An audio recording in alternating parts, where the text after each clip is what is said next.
그냥 한국이 다 만들어줘. 사우디 왕세자가 네옴시티 40조 투자 확정하자 좌절하는 일본인들. 일본은 그동안 뭐 했어? 양향자 한국 전체를 K네옴시티로 20기의 육성 프로젝트 전개해야. 양향자 의원은 아주 경제와 가진 인터뷰에서 국회의원들에 대한 첨단산업 몰이해를 꼬집었다. 양 의원은 의원들이 첨단산업 발전 운운하려면 진짜 공부 좀 많이 해야 한다고 일갈했다. 자신이 여상을 졸업 삼성전자의 높은 유리천장을 깨고 상무가 되기까지 끊임없는 공부와 피땀 눈물이 수반됐기에 가능한 질타일 것이다. 이번에 책을 함께 집필한 임형규 전 삼성전자 사장도 팀장님 저는 왜 책상이 없어요? 라고 질문한 연구보조 원인 글을 눈여겨보고 이놈 물건이네라고 기억할 정도다. 그는 지난 7년간 자신이 목 놓아 주장한 끝에 지난 22일 마침내 출범한 국회 첨단전략산업특별위원회에 여러 이유로 합류하지 못한 것이 제일 아쉽다고 했다. 특위에 함께하지 못하지만 당적을 막론하고 특위위원들에게 지속해서 조언할 생각이다. 양 의원이 이렇게 몸을 낮추는 데는 반드시 이루고 싶은 원대한 비전이 있기 때문이다. 그의 머릿속에는 반도체를 기반으로 새롭게 도약할 대한민국의 미래 산업 지도가 그려져 있다. 이른바 K-네옴시티다. 사우디아라비아의 왕세자 무함마드 빈 살만이 2017년 석유 중심의 경제 구조 탈피를 위해 발표한 초대형 신도시 사업이자 국가 장기 프로젝트에서 이름을 따왔다. 양 의원은 빈 살만이 네옴 프로젝트를 발표하며 새로운 아랍의 봄을 이끌어가고 있듯이 우리도 대한민국 전체를 최첨단 산업 허브인 K-네옴시티로 탈바꿈시켜야 한다고 목소리를 높였다. 이를 위해서는 애플, 아마존 같은 기업같이 1000조 기업 2개, 500조 기업 3개 육성 등 과학기술 패권 국가로서 구체적인 목표를 정해야 한다는 생각이다.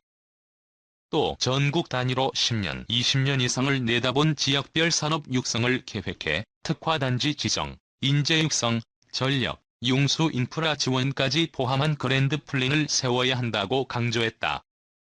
이에 앞서 한국 첨단 산업에 대한 냉정한 진단도 필요하다고 봤다. 무엇보다 히든 히어로스 육성이 견고하지 못하다는 지적이다. 산업계에서 원하는 인재와 실제 대학에서 양성하는 인재의 간극이 크고 무엇보다 40%의 벽을 못 넘는 이공계 경시 풍조, 우수 인재의 의학학계 선호 현상 등이 난제다. 첨단기술 산업의 만성적인 인재 부족을 해결하려면 엔지니어들이 대체 불가능한 인재라는 인식을 심어주고 응당한 보상을 해줘야 한다는 생각이다. 그 이한으로 아직 반도체의 날조차 없는 현실을 타개하기 위해 관련 법 개정안을 준비하고 있다. 양 의원은 메모리 반도체의 경우 1000여 가지에 이르는 서로 다른 기술이 유기적으로 조합돼 디램과 낸드 플래시 제품으로 완성된다. 한국의 기술이 쉽게 다른 걸로 대체되지 못하는 것은 1000여 가지 기술 줄기에서 독보적인 우위를 점하고 있기 때문이라고 강조했다. 이 기술의 줄기를 책임지는 이들이 바로 히든 히어로스란 설명이다. 양 의원은 메모리 반도체를 포함해 한국 반도체 산업에 필요한 기술 줄기가 3000여 가지를 넘고 하나의 기술 줄기마다 최소 10명 이상의 경쟁력 있는 엔지니어가 필요할 것이라며 이를 위한 반도체 인재 공급 체계를 갖추는 문제를 우리 정부가 절체절명의 국가 과제로 인식해야 한다고 역설했다. 구체적인 해법으로 제2의 전국민 과학화 운동을 제안했다.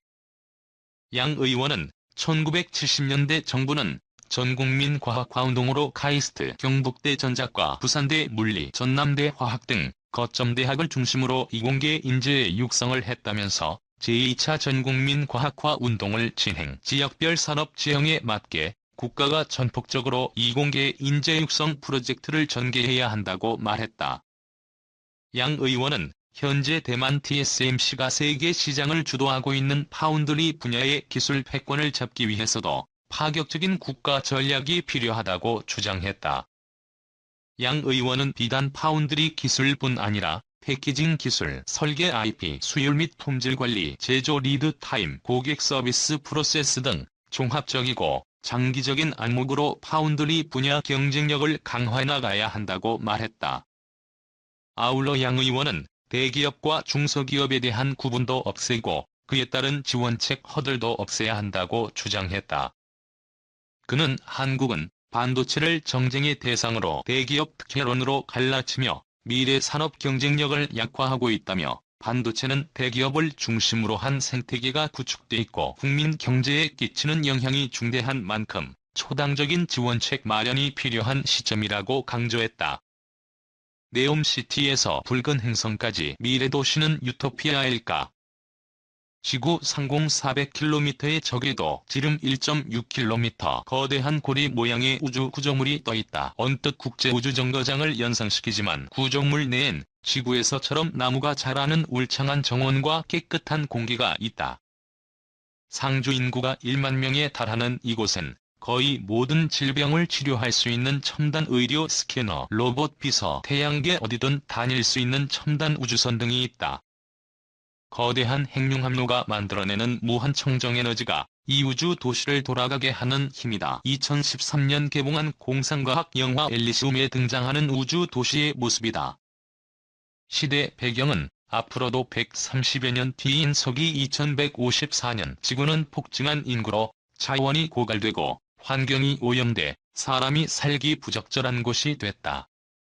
대신 영화 제목과 같은 이름의 우주 도시 엘리시움은 세계의 정치와 경제를 주도하는 엘리트들이 첨단 과학기술의 힘으로 만들어낸 그들만의 유토피아다. 엘리시움은 SF 영화 속 22세기 우주 도시이지만 21세기 인류는 이미 미래도시를 꿈꾸기 시작했다. 엘리시움이 오염된 지구의 대안이듯 현실 속 미래도시 계획 또한 다양한 문제를 안고 있는 현재의 대안 환경이다.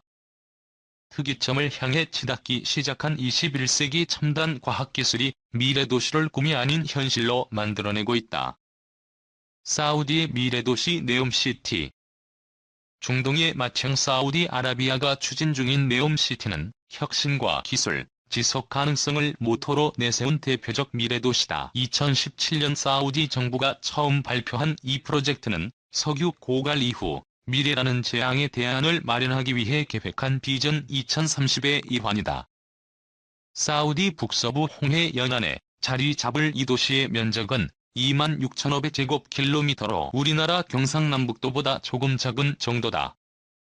사우디아라비아 정부에 따르면 네옴시티는 석유가 아닌 태양과 풍력 등 재생에너지만으로 작동하도록 설계됐다. 자율주행차와 고속열차를 포함한 교통 시스템 네트워크가 뻗어있다. 현대 과학기술이 집약될 거대 스마트시티인 네옴의 상주 거주 인구 규모는 최대 100만 명에 달한다. 네옴시티의 일환으로 지난해 7월 발표한 네옴터라인은 미래도시의 끝판왕격이다. 규모로만 보면 SF 영화 엘리시움이나 승리호의 UTS와 같은 우주 도시가 되레 초라할 정도다. 조감도를 보면 좁은 담벼락 2개가 끝없이 이어진 것 같으나 실상은 높이가 500m 달하는 초대형 건축물 2채가 200m 거리로 나란히 마주 보고 서서 170km 길이로 이어지는 직선형 도시다. 더 라인에는 개인 자동차가 필요 없다. 도시의 끝에서 끝은 서울에서 경북 문경쯤에 달하는 거리인데 지하에 고속열차가 다녀서 20분이면 도달할 수 있다. UAE의 미래도시 마스다르 시티. 사우디아라비아의 형제국인 아랍에미리트에는 1,100여 미래도시가 있다. UAE 정부가 2006년 건설을 천명한 단소제로 도시 마스다르 시티가 그것이다. 수도 아부다비 남동쪽 17km 사막지역 6제곱킬로미터 면적의 이 미래도시는 4만 명의 인구를 수용한다. 태양광 등 신재생에너지를 통해 환경오염도 줄이고 탄소제로 사회도 구현하겠다는 목표다. 또 이를 바탕으로 UAE가 신재생에너지 분야의 선구자가 되겠다는 비전도 가지고 있다. 인류는 이제 지구가 아닌 다른 행성의 도시까지 꿈꾼다. 스페이스X와 테슬라의 창업자 일론 머스크가 꿈꾸는 화성 도시다. 그는 아직 화성 도시의 세부 계획을 구체적으로 발표한 적이 없지만 최소 100만 명이 거주하는 자급자족으로 지속 가능한 도시라고 말했다. 도시의 에너지원은 태양광과 원자력을 사용하고 자체 법률과 통치 제도를 갖춘 고도의 자치권을 보유하게 될 것이라고 언급하기도 했다. 화성 도시의 목적 또한 대안이다. 인류가 지구에서 멸망에 이르는 재앙을 맞을 경우를 대비한 일종의 예비 계획으로 고안하게 된 것이라고 했다. 미래도시 마스다를 구축 중인 UAE는 한술 더 뜬다. 2017년 UAE 부통령이면서 국가우주 프로그램의 지휘부인 무함마드 빈 라시드 우주센터의 창립자 셰이크 무함마드 빈 라시드 알 막툼은 2117년까지 화성에 인간의 정착촌을 건설하는 화성 2117 프로젝트를 발표했다. 화성 정착촌은 투명한 폴리에틸렌막을 이어붙인 초대형 바이오 돔 모양이다. 이런 돔을 여러 개 건설해 정착촌을 넓혀나간다는 구상이다. 돔 사이 왕래는 지하 터널을 이용한다. 화성 인류의 생존을 위해 필요한 물과 공기, 에너지는 지하에 있는 얼음을 전기분해해 만든다고 한다. 지구 밖 행성 정착지로 이어지는 미래도시. UAE의 화성 정착촌은 아무도 책임 안 질 100년 뒤 세상에 대한 허풍으로 들릴 수 있지만 그렇다고 말잔치에만 그치는 건 아니다. 정착촌에 앞서 지구에서 화성 환경을 모사한 17만 5천 제곱미터 규모의 화성과학도시 계획도 나와 있다. 덴마크 건축설계업체 비아케 잉길스 그룹이 MBRSC에 제안한 프로토타입에 따르면 화성과학도시는 화성 정착촌처럼 투명 바이오돔 형태이며 돔 내부 건물은 화성 토양에 가까운 사막 흙을 이용해 3D 프린팅으로 건설된다. 주거 공간은 지하 1.8m 깊이에 둔다. 우주 방사능을 차단하고 빛은 받아들이기 위해 물이 가득한 왕의 형태의 천창을 둔다. 식량 자급 자족을 위한 시설을 갖추고 도시 생활에 필요한 박물관, 갤러리 등 문화시설도 마련한다. 문홍규 한국천문연구원 우주탐사그룹장은 중동 사막에 건설 중인 미래도시는 결국 화성 정착촌을 향하고 있는 셈이다며 물과 에너지 자원이 제한된 곳에서 순환 경제로 지속 가능한 도시를 건설, 운영하면서 얻게 될 노하우와 인문 사회학적 통찰은 미래 화성 도시에 적용될 수 있을 것이라고 내다봤다. 미래 도시는 문제 덩어리 21세기 도시의 대안. 세계는 왜 미래도시를 말할까? 미래도시는 뭘까? 건축계에선 미래도시를 한마디로 정의하기 어렵다고 말한다. 국가, 사회마다 안고 있는 문제가 다르고 원하는 미래 또한 차이가 나기 때문이다. 하지만 일반적으로는 환경오염과 교통지옥 등 현재의 문제를 안고 있는 도시의 대안으로 미래도시를 말한다.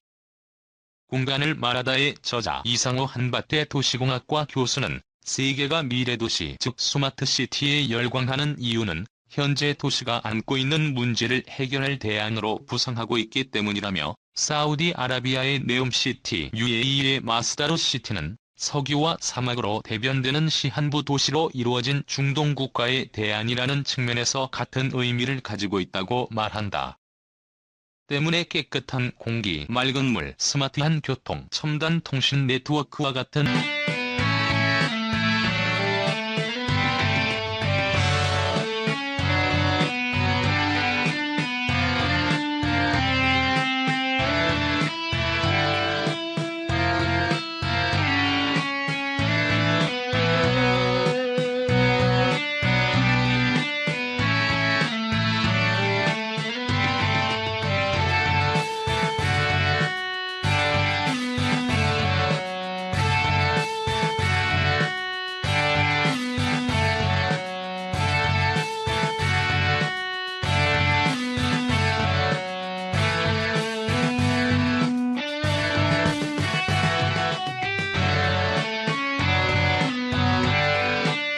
만이 우주 도시에서 무병장수한다. 네옴시티 역시 사우디아라비아 전체 인구의 수용이 아닌 선택받은 소수들이 누리는 첨단 도시라는 측면에서 같은 비판의 대상이 된다는 얘기다.